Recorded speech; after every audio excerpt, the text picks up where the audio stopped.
பிப்ரவரி 13 தேசிய மகளிர் தினம். மகளிருக்கு என்றுமே அன்பால் புகழிர் தினம். மகளிர் என்றுமே இருக்கிறார்கள் இளம் தளிர். மகளிர் எதையும் துளிர்க்கச் செய்யும் துளிர். மகளிர் மனதில் பட்டதை பேசுவதில் பளிர். மகளிரின் சேவை குடும்பத்திற்கு தேவை.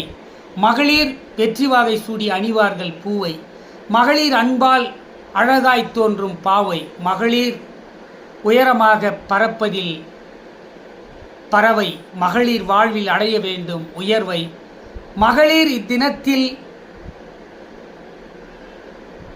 மனம் அடையும் நிறைவை. மகளிருக்கு யாரும் வைக்கக்கூடாது குறைவை. நாடே எதிர்பார்க்கிறது மகளிரின் வரவை. மகளிருக்கு நாம் கொடுப்போம் நல்ல தீர்வை. மகளிர் நாட்டுக்காக சிந்துகிறார்கள் வியர்வை. மகளிருக்கு குடும்பம் கொடுக்காதே அயர்வை. மகளிர் ஏற்படுத்துகிறார்கள் தாக்கத்தை. இத்தினத்தில் மகளிருக்கு கொடுப்போம் ஊக்கத்தை. ஒவ்வொருவரும் தீர்ப்போம் மகளிரின் இயக்கத்தை.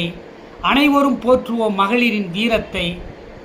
மகளிர் தினத்தில் எல்லோரும் மதிக்க வேண்டும் தாரத்தை. மாநிலர்கள் மகளிருக்கு செய்வோம் அறத்தை. மகளிர் உறுதிப்படுத்துவார்கள் அவர்கள் தரத்தை என்று தேசிய மகளிர் தினம் பற்றி கவிதை தொகுப்பை வாசித்து முடிக்கிறேன். கவிஞர் பா. போத்ராஜ். ஜெய்பீம், ஜெய்ஹிந்த், வந்தே மாதரம்.